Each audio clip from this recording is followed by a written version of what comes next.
And more for your money this noon. We spend money just about every single day, and every day that requires a choice on how we pay for what we buy. Two options: borrow or spend cash, and Andy Mattingly is going to sort out the choices here. How would you categorize our different types of spending?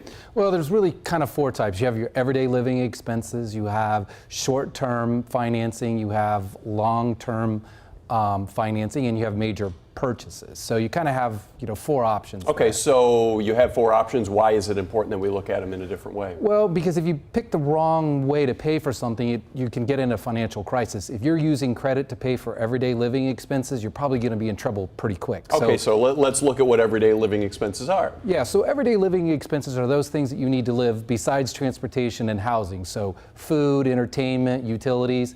You want to pay all of those out of your income, and hopefully have some income left over for savings. Okay, so what are short-term, occasional expenses? Well, those are things like gifts, holiday shopping, insurance like car, renters, home insurance. Those types of things, they're going to come up only 2 or 3 times a year. So you need to make sure you're saving for those in advance and not try to pay for them out of cash, or it's going to wreck your budget. And you said the words car and you said the word house. Those Yes. would be long-term. What else is long-term? Yes. Well, those could be home improvement projects that are over $15,000 or $20,000, and education expenses. If you have student loans, that's a long-term financing. And the last one is major purchases. Yes, that's anything over $1,000. So that's vacations, new furniture, electronics, emergency things like car repairs or a furnace. Those are all kind of major purchases that come up. And are those cash, you say then? Yeah, those should be cash. Some of them out of your emergency fund, not all of them. The rest of them you should be saving specifically for those things. Okay, what about the rest of them? You mentioned the emergency fund there. Yeah, well, with the emergency fund, those are good for like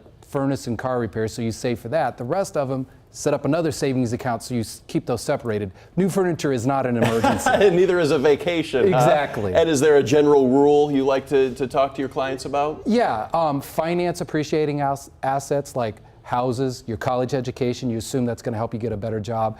And use cash for depreciating assets, vacations, furniture. The one difference is a car. It's such a big expense, you're probably going to have to finance that. Is there a danger when you try to go only cash or only credit?